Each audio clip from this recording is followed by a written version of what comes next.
वंदे मातरम। मैं सुभाष शर्मा अपने चैनल पर आपका स्वागत करता हूं। मैं आज आप लोगों को प्रशांत किशोर एक तरफ तथा दूसरी तरफ जदयू के लोग एवं भाजपा के लोग के बीच जो वाक युद्ध चल रहा है, यानी शीत युद्ध जो चल रहा है, उसके बारे में मैं अपना विचार तथा लोगों का विचार आप लोगों के साथ साझा करने आया हूं। मित्रों, प्रशांत किशोर एक नव उभरता तारा हैं, एक ध्रुव तारा हैं, जो चंपारण की धरती से, जहां से गांधी जी ने चंपारण सत्याग्रह शुरू किया था, वहां पर राजकुमार शुक्ला के बुलाने के बाद वहीं से उनका सत्याग्रह का जीवन शुरू हुआ था। वहीं से स्वराज पदयात्रा शुरू किया है। इनके सभा में भारी भीड़ उमड़ रही है।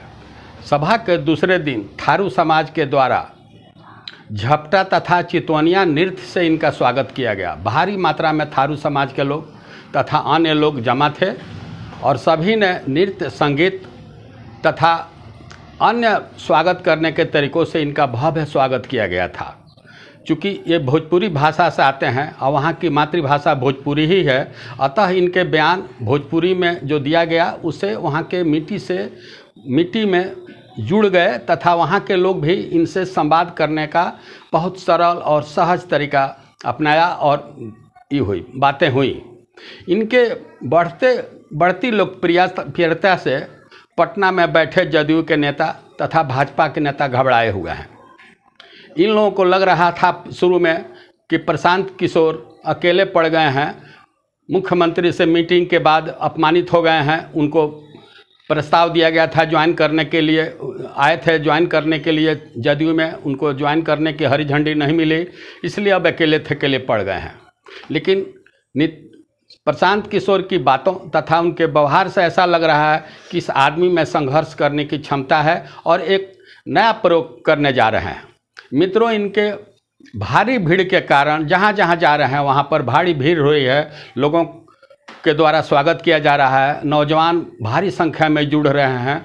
बुद्धिजीवी लोग अपने तथा इनके विचार में समता पा रहे हैं तथा चाहते हैं कि इनसे जुड़ाव हो। मित्रों, इनके इस बढ़ती लोकप्रियता तथा स्वीकारता से चिढ़ करके, क्रोधित हो करके जदयू के नेता बोलते हैं कि इनको राजनीति का ज्ञान नहीं है, यह शुद्ध व्यापारी हैं, अपना आंकड़ा बेचते थे। इनके जो पदयात्रा पर धन की जो खर्चा हो रही है उसका कोई जांच करने वाला नहीं है। यह धन कहाँ से आ रहा है, ये भाजपा के प्रचार प्रसार कर रहे हैं और भाजपा इनको धन दे रही है। मित्रों, मैंने प्रशांत किशोर को बड़ी नज़दीक से देखा है और मैं उनके साथ रहने वाले लोगों से भी गोपनीय तरीके से परोक्ष रूप से पूछताछ करते रहता हूं और पता चलता है कि यह आदमी सरल स्वभाव का है। यह ब्रांडेड खादी का कुर्ता नहीं पहनता है, साधारण लोगों के जैसा साधारण खादी का कुर्ता या जो कपड़ा मिल जाता है पहनता है। इनका भोजन भी काफ़ी सरल है। इनकी यात्राओं पर जो खर्च हो रहा है लोग खर्च कर रहे हैं। दिन भर पदयात्रा के बाद जहां रात्रि विश्राम करते हैं वहां लोग इनका बाह खोल करके स्वागत करते हैं, लोग भोजन कराते हैं। इनके साथ जो भी लोग आते हैं उनको अभी ठहरने का व्यवस्था करते हैं।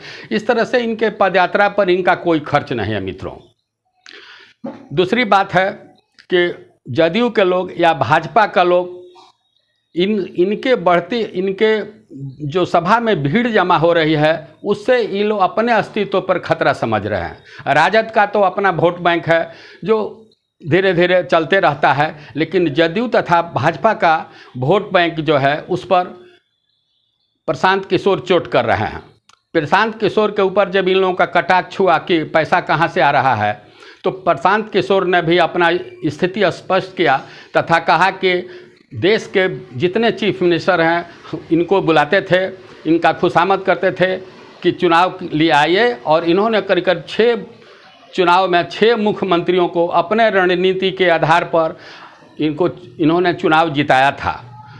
2014 में नीतीश कुमार ने इनको अपने पास बुलाया और आग्रह किया कि इनको चुनाव में मदद कीजिए। इन्होंने अपने बुद्धि के अनुसार, अपनी योग्यता के अनुसार मदद किया, उनको चुनाव में जीत मिली। इनके योग्यता तथा रण कौशल से प्रभावित होकर के इनको जदयू का उपाध्यक्ष बना दिया गया। लेकिन बाद में इन्होंने देखा कि नीतीश कुमार इनको यूज कर रहे हैं, तो इन्होंने इनका मोह भंग हुआ तथा यह अपना एक अलग राजनीति का रूपरेखा तैयार किया। जब ये नीतीश कुमार से मिलने गए थे, पवन वर्मा के कहने पर गए थे, उस समय इनका कहना है कि इन्होंने पार्टी ज्वाइन करने का कोई प्रस्ताव नहीं दिया था। नीतीश कुमार ने आग्रह किया कि आकर के आप जदयू का में योगदान दीजिए, आप बहुत महत्वपूर्ण आदमी हैं, आपके योगदान से इस समय ज़रूरत है। लेकिन इनका कहना है कि इन्होंने उनके प्रस्ताव को ठुकरा दिया और कहा कि जदयू की डूबती नैया पर कोई सवार नहीं हो सकता है। जदयू जो है बिखराव के स्थान पर है। जदयू के कतिपय नेताओं को छोड़ दीजिए तो बाकी जदयू के जो एमपी हैं, एमएलए हैं, वो चुपचाप हैं और स्थिति का में प्रतीक्षा कर रहे हैं तथा नेक्स्ट मूव के लिए वो लोग निर्णय लेने के लिए उतारू हैं। इसी प्रकार भाजपा के लोग भी प्रशांत किशोर को कहते हैं कि जदयू के आदमी हैं और जदयू के बी टीम है, उन्हीं के सिद्धांतों का प्रचार प्रसार कर रहे हैं।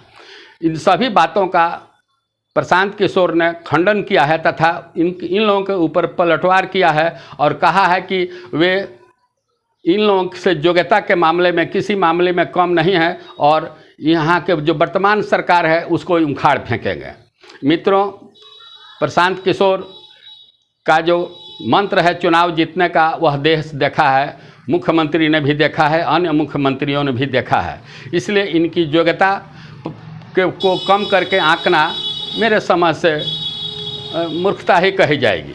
दूसरी बात है मित्रों कि इनका जो जन स्वराज पद यात्रा चल रहा है यह काफ़ी सफल है।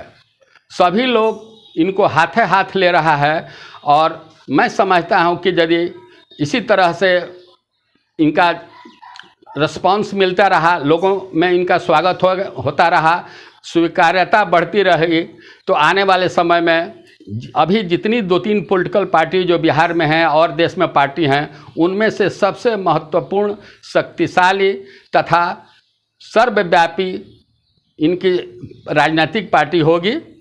और मित्रों, इनके बढ़ते कदम तथा इनके आलोचकों का बार बार जो बातें आ रही हैं, जो निंदा की जा रही हैं, उसके विषय में मैं आपको समय समय पर बताते रहता हूं।